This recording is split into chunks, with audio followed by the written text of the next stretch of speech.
And action is truly needed to rebuild our economy. We know that. The American people know that.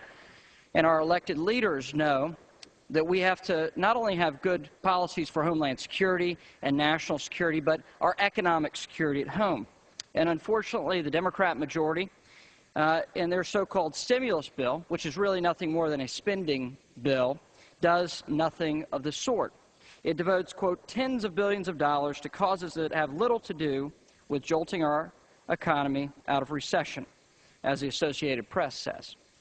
Only 3% of the funds in the so-called stimulus bill, or the pork barrel bill, are dedicated to road and highway infrastructure projects.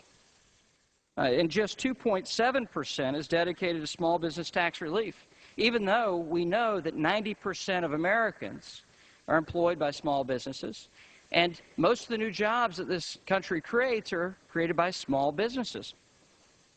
And the Democrats' answer to stimulating the economy is not by helping small businesses, but by creating 32 new government programs and spending $646,214 per government job that is created under that bill.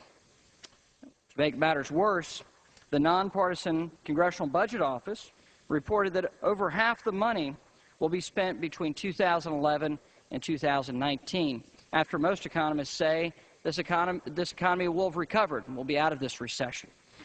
Look, this was nothing more than a partisan opportunity to lard up and load up this piece of legislation and add a bunch of different liberal spending priorities.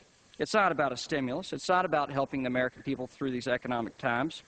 And with so many of my constituents struggling in western North Carolina, just to keep their head above water. This Congress passed an $819 billion spending bill that will do nothing but add to our debt and deficit and cause us massive inflation in the years to come, as well as mounting debt every day. And I'm in agreement with so many of these economists who predict that this legislation will have a disastrous effect on our long-term economic security in this country and will do little to stimulate this economy. Well, the one thing that is certain is the result of this type of legislation will be a massive tax increase by this Democrat Congress in the future. I think this is highly unfortunate. I think we should come together, as President Obama has said, and work for a bipartisan piece of legislation that will have tax cuts for small businesses in this country, as well as proper infrastructure spending that will help our economy regain its footing so we can get back to economic growth and creating new jobs and good jobs for my constituents in western North Carolina, as well as all Americans in all 50 states. And so with that, I urge this congressional leadership to work together and listen to what President Obama has said.